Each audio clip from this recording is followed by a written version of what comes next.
Ce programme est financé par les amis et partenaires du ministère de Joyce Meyer.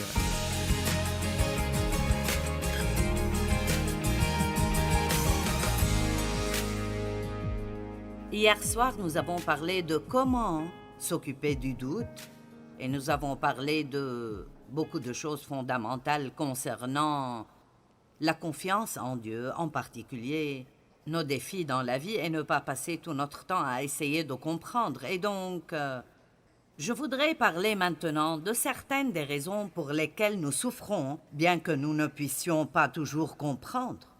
Mais d'abord, je veux dire que vous ne feriez jamais confiance à personne si vous ne croyez pas qu'il soit digne de confiance.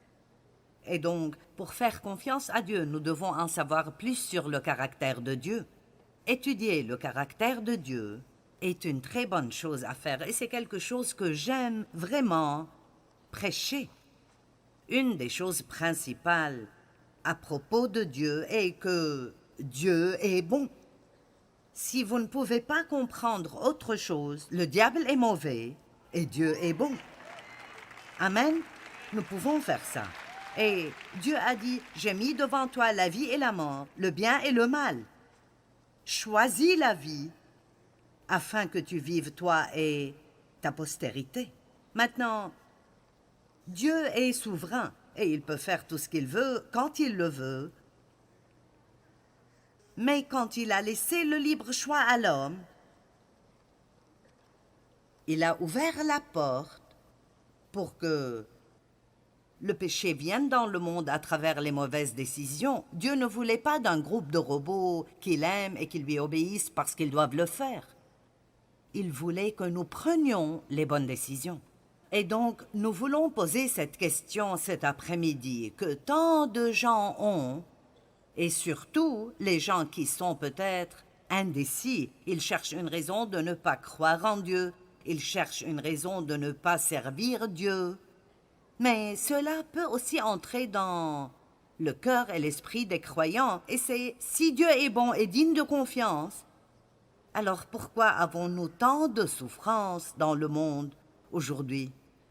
Pourquoi de mauvaises choses arrivent-elles avec de bonnes personnes pieuses? Est-ce que Dieu cause la souffrance? On me pose ces questions. Eh bien, s'il ne le fait pas, la permet-il? S'il est souverain et il peut faire n'importe quoi, alors pourquoi n'arrête-t-il pas la maltraitance des enfants, la maladie, la faim dans le monde et des choses comme ça? Pourquoi des enfants meurent-ils à cause du cancer? Pourquoi certaines bonnes personnes meurent jeunes alors que des personnes méchantes vivent longtemps? Pourquoi ai-je perdu tout mon argent de retraite? Pourquoi mon enfant est-il mort alors que je priais pour lui? Le pourquoi peut conduire une personne à la folie si elle ne peut pas l'accepter. Et l'une des choses que j'ai essayé d'expliquer très clairement ce matin est que nous devons être en paix, même en ne sachant pas. Et si vous n'étiez pas ici ce matin, et même si vous l'étiez, je veux m'assurer que vous entendez cela. Nous devons être en paix, même en ne comprenant pas, parce que cela fait partie de servir Dieu. Même si nous ne comprenons pas, il comprend. Et si nous avons toutes les réponses, il n'y a aucune raison de faire confiance à Dieu. Vous comprenez cela? Si nous avons toutes les réponses, la seule chose qui fait que Dieu est que nous ne savons pas ce qu'il sait. Si nous en savions autant que lui, nous n'aurions pas besoin de lui, nous aurions tout compris. Donc, vous n'aurez jamais toutes les réponses. Vous aurez toujours des questions sans réponse.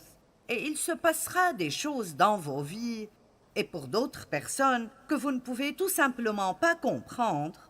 Et vous allez devoir dire, Dieu, je ne connais pas la réponse, mais j'ai confiance en toi. Et je sais que quand j'aurai besoin de cette réponse, tu me la donneras. Donc si j'essaie de répondre à ces questions et à d'autres comme elles, si vous veniez me poser toutes ces questions, voici ce que je vous dirai. Je ne sais pas.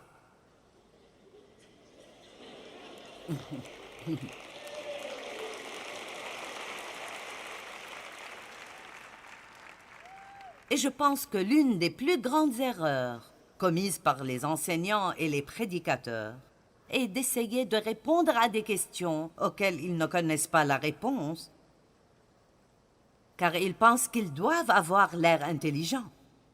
Et pour dire vrai, je n'ai pas la réponse à toutes ces choses. Il y a des réponses que je peux donner et je vais vous donner quelques raisons cet après-midi pour lesquelles les gens souffrent. S'il y a des choses que nous pouvons faire à ce sujet, alors nous devrions les faire. Nous pouvons apprendre de nos erreurs. Mais je n'ai pas toutes ces réponses. Mais je vais vous dire ce que je sais. Je sais que je sais que je sais que Dieu est bon.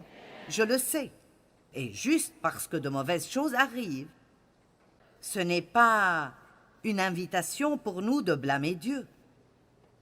La raison pour laquelle de mauvaises choses arrivent est le péché dans le monde. Ce n'est pas nécessairement notre propre péché, cela pourrait l'être. Nous avons parfois des problèmes dans notre vie parce que nous faisons des choses stupides. Vous êtes d'accord avec moi à ce sujet? Parfois nous voulons juste... À quel point la vie serait-elle meilleure si nous ne faisions que suivre la paix? J'ai mis devant toi la vie et la mort. Choisis la vie afin que tu vives toi et ta postérité.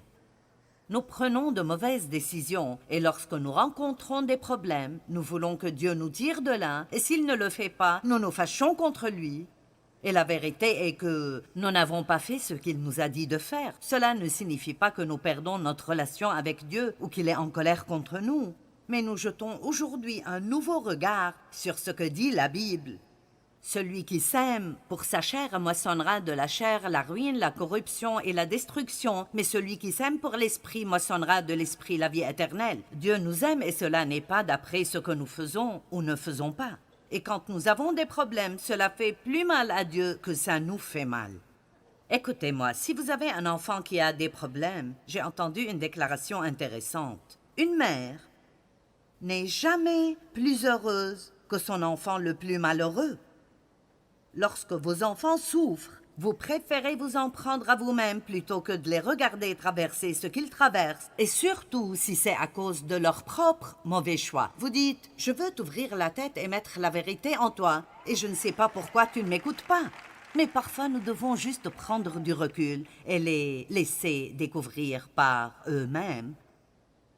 Et parfois, c'est ce que Dieu doit faire avec nous. Il nous dit quoi faire. Et si nous ne le faisons pas, il nous aime toujours. Mais il y a un principe à l'œuvre sur la terre, depuis la Genèse jusqu'à la fin des temps, et c'est que une bonne semence donnera un bon résultat et une mauvaise semence donnera un mauvais résultat. Alors oui, certains de nos problèmes sont le résultat de notre péché, mais quand j'ai des problèmes dans ma vie, j'ai une assez bonne relation avec Dieu pour aller vers lui et lui dire « Est-ce quelque chose que j'ai fait qui a ouvert cette porte ?» Parce que je veux apprendre. Vous savez, parfois, je peux agir stupidement et je ne sais pas que j'agis stupidement. Parfois, je fais quelque chose que Dieu a besoin de me montrer car parfois nous faisons des choses et nous les faisons si vite que nous ne réalisons même pas vraiment que nous les avons faites. Une nuit, j'avais vraiment du mal à dormir. Et j'aurais dû demander à Dieu plus tôt, mais j'ai attendu jusqu'à 5 heures du matin, après avoir tourné et tourné toute la nuit. Mon Dieu, qu'est-ce qui ne va pas? Et juste comme ça, il m'a montré quelqu'un envers qui j'avais été impoli la veille. Et ça s'est passé si vite, et j'ai dépassé cela si vite, je ne m'en souvenais même plus. Et je devais vraiment aller m'excuser auprès de cette personne.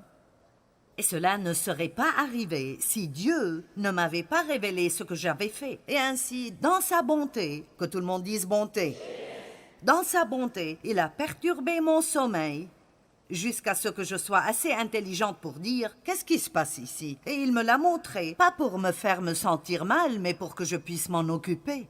Donc, c'est parfois sage de simplement dire « Mon Dieu, est-ce que j'ai ouvert une porte ici? Y a-t-il quelque chose que j'ai fait que tu dois me montrer? » S'il ne vous montre rien, alors ne faites pas d'expédition de fouilles pour tenter de découvrir le péché qui vous a causé des problèmes dans votre vie. Vous m'entendez? C'est la pire chose au monde à faire. Eh bien, Dieu doit me punir. ou je dois avoir fait quelque chose de mal. Écoutez, Dieu vous fera savoir s'il y a quelque chose que vous devez voir, et s'il ne vous le montre pas, alors vous n'avez pas besoin d'essayer de comprendre. Amen.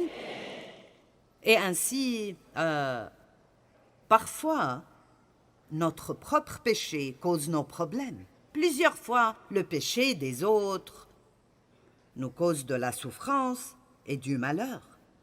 Ce n'est pas mon péché qui a poussé mon père à me maltraiter sexuellement. C'était son péché. Et j'étais juste là et j'ai été blessée. C'était la passivité de ma mère et son refus de faire son devoir et de faire quoi que ce soit qui a causé ma douleur. Et oui, c'est mauvais, et oui, c'est injuste, mais voici la bonne nouvelle.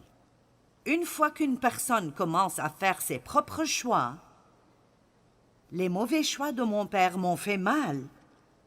Et j'aurais aimé que Dieu m'en ait sorti, mais il ne l'a pas fait. Cependant, dès que j'ai commencé à prendre mes propres décisions, chaque bon choix que j'ai fait a commencé à renverser les résultats de chaque mauvais choix qu'il a fait. M'entendez-vous? Donc, au lieu de passer le reste de votre vie à être énervé et amer parce que quelqu'un ne vous a pas bien traité, et passer toute votre vie à essayer de comprendre pourquoi, laissez tout cela avec Dieu et faites-lui confiance pour faire quelque chose d'autre qu'il fait bien, et c'est qu'il fait quelque chose de bien avec n'importe quoi dans notre vie, peu importe à quel point c'est mauvais. Donc, 2 choses que je sais sur Dieu. Dieu est bon.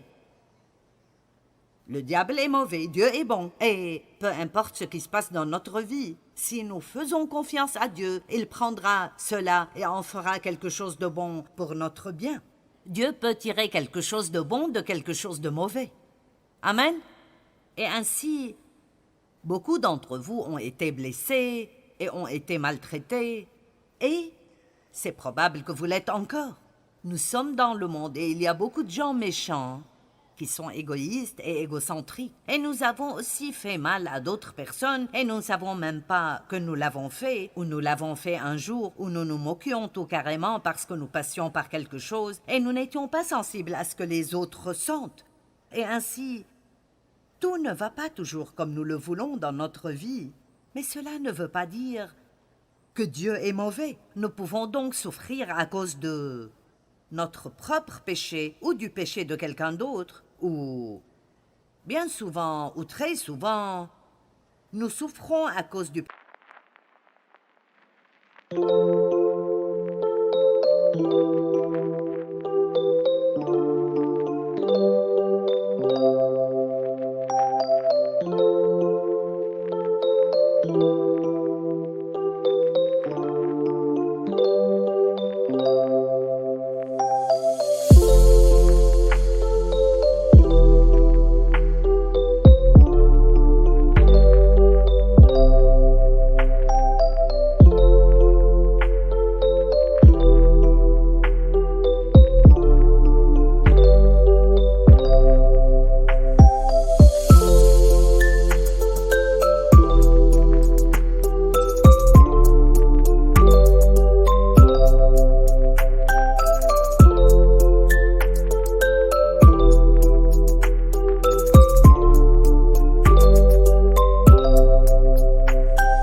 principe du péché qui existe dans le monde.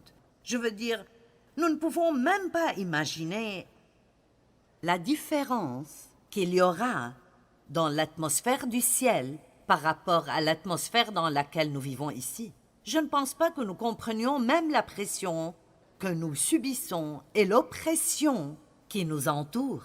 Écoutez-moi, si vous exercez une profession mondaine et vous travaillez avec un grand nombre de personnes non croyantes, et il y a beaucoup de commérages, beaucoup de plaintes, de murmures, de grognements et de médisances, et beaucoup de gens se saoulent la nuit précédente et ils sont au travail et sont en colère et ils ne peuvent pas dormir. Si vous y avez travaillé pendant 5 ans et vous venez travailler pour moi, l'une des choses que je dis à nos employés, et ils le reconnaissent tous, juste l'atmosphère. Chaque endroit où vous travaillez a une culture. Et ainsi, nous avons créé une culture dans le ministère de Joyce Meyer qui consiste à être positif, à pouvoir se faire confiance et à être des gens heureux. Et si vous causez des conflits, vous ne travaillerez pas pour moi longtemps, car vous ne pouvez pas avoir des conflits et aussi avoir du succès. Amen. Et l'une des choses que fait le pasteur Mike Shepard, c'est qu'il enseigne en alternance dans les départements nos valeurs fondamentales dans le ministère. Si vous allez faire quelque chose, faites-le bien ou ne le faites pas du tout. Soyez une personne excellente parce que Dieu est excellent. Soyez une personne intègre, tenez parole, faites ce que vous dites que vous allez faire. Utilisez la sagesse avec l'argent de Dieu. L'argent qu'il nous donne, nous ne le gaspillons pas. Nous chassons le conflit de nos vies personnelles et nous le chassons du ministère. Je ne peux pas demander à Dieu de bénir mon ministère si je ne fais pas les choses fondamentales qu'il nous demande de faire. Écoutez-moi, tant de maisons sont pleines de conflits. Je veux dire, vous pouvez changer d'expression quand vous arrivez au parking de l'église. Louez le Seigneur, merci Jésus, gloire à Dieu, nous sommes si heureux. Puis nous nous disputons jusqu'à la maison. Eh bien, vous savez...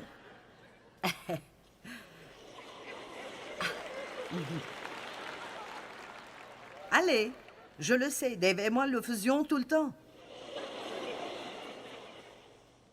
Nous nous disputions jusqu'à l'église. Je me souviens que je m'asseyais là-bas, là où le pasteur Charles est assis. C'était mon siège à l'église où j'allais. Et je me souviens de quand je levais les mains, disant les mots sur l'écran en pensant...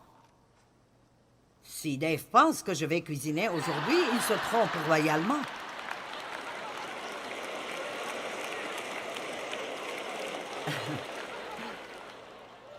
J'apporte le sacrifice de louange dans la maison du Seigneur. Oup, oup, oup. Allez, vous connaissez cette chanson?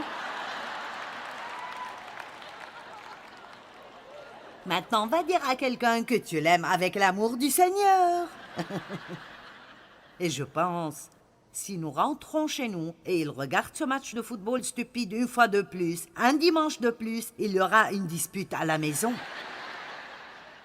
Donc, c'est juste un tas de religions bidons. Je veux dire, tout ce que nous faisons, c'est d'ouvrir la porte à l'ennemi et des choses comme ça. Et alors, il y a juste notre propre péché, il y a le péché des autres, il y a juste le principe du péché dans le monde. Et donc, nous ne commençons même pas à nous rendre compte. Je veux dire, vraiment, je ne veux pas partir avant mon heure, mais j'ai hâte d'arriver au paradis et de voir à quel point ce serait merveilleux de n'avoir mal nulle part. Amen? Nulle part. Je marche 5000 par jour et c'est l'une des choses qui m'aide à rester forte. Et ma fille est venue m'accompagner il y a 2 semaines un dimanche et quelque chose l'a gênée. Elle a dit « Comment vas-tu aujourd'hui ?» Parce que j'ai eu les 2 hanches remplacé au cours des 3 dernières années. Vous savez, c'est formidable. Vous pouvez simplement obtenir des pièces de rechange. Je veux dire, mon Dieu, ils peuvent tout remplacer aujourd'hui. Vous pouvez remplacer votre épaule, votre cheville, vos genoux. Mon Dieu! Vous pouvez avoir des greffes de cœur. C'est plutôt cool, vous savez. Cependant, quand notre temps est écoulé, nous ne pouvons rien y faire. Mais de toute façon... Donc, vous savez, j'ai eu des problèmes de dos à différents moments de ma vie. Ça fait juste partie de la vie. Et alors, quelque chose lui faisait mal. Et elle a parlé et elle a dit, comment vas-tu aujourd'hui? Est-ce que tout va bien? J'ai dit, oh, je ne sais pas, il y a toujours une chose ou une autre. Je n'y fais pas attention. Et donc, nous ne savons même pas à quoi ça ressemblera d'avoir un corps glorifié et de ne rien avoir qui nous fait mal ou nous dérange et de vivre dans une atmosphère d'amour et de confiance complète et totale. Alors, laissez-moi vous dire, c'est un peu plus difficile de vivre dans ce monde et d'être heureux que ce que nous pourrions penser parfois, simplement à cause de toutes les ordures qui nous entourent. Si vous regardez la télévision aujourd'hui, faites-le avec une télécommande dans votre main afin de pouvoir zapper tout ce qui empoisonne votre âme. Merci pour votre bonne réponse.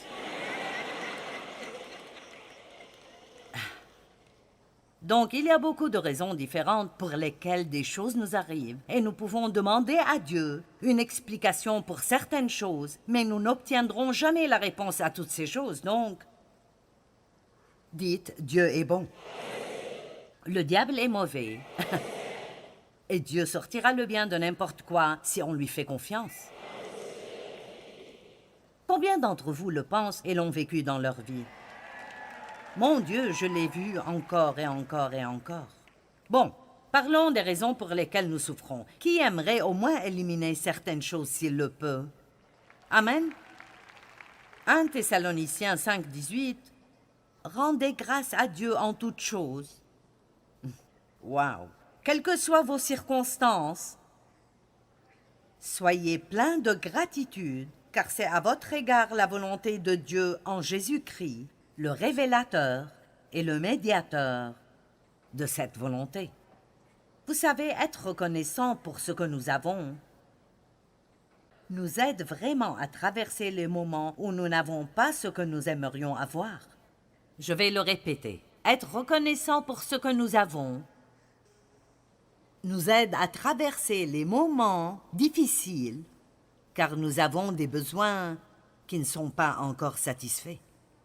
Nos mots de gratitude, j'ai écrit ceci et je l'ai coloré parce que je l'ai dit et ça m'a plu.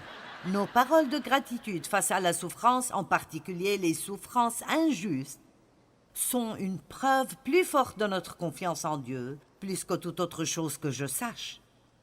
Lorsque vous vivez une situation injuste, indue et cruelle, ce n'est tout simplement pas juste et vous pouvez toujours remercier Dieu ces jours-là. Sincèrement, c'est une très bonne preuve que vous avez votre confiance en Dieu.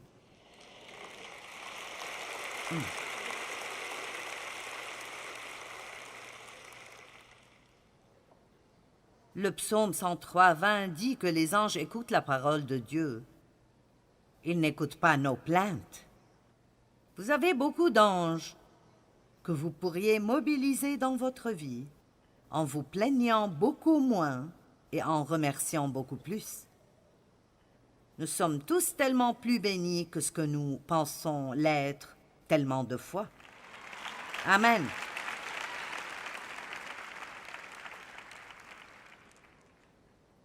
Ce n'était jamais l'intention de Dieu que les gens souffrent. Quand il a mis Adam et Ève dans le jardin, il n'avait de grands projets que pour leur joie et leur bonjour. Ce n'est pas Dieu qui a tout gâché, ce sont les gens qui ont tout gâché. Nous devons cesser de blâmer Dieu pour des choses dont il n'est pas responsable. Ne dites jamais, quand vous avez un problème, « Seigneur, ne m'aimes-tu pas ?» Ne dites jamais cela. Dans Romains 8, il est écrit « Qui nous séparera de l'amour de Dieu que l'on trouve dans le Christ Jésus?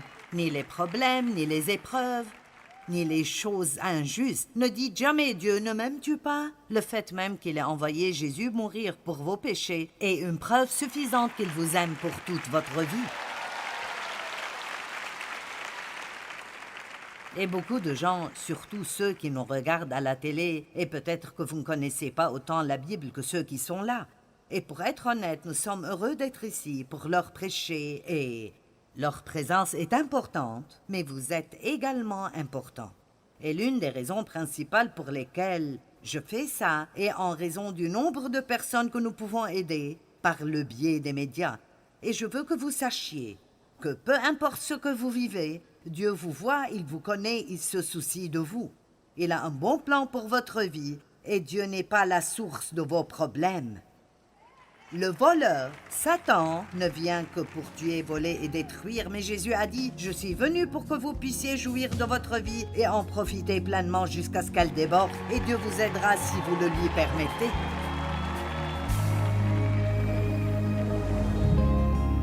Vous savez, parfois nous paniquons quand nous voyons une tempête qui ne faisait pas partie des prévisions. Mais il n'y a pas de panique au paradis. Dieu a un plan parfait pour nous, peu importe l'ampleur des problèmes. Et ce que nous devons faire, c'est lui faire confiance dans nos vies et prier audacieusement. Dieu, je ne connais pas les réponses, mais je te fais confiance et je suis convaincu que quand j'ai besoin de la réponse, tu me la donneras au moment convenable.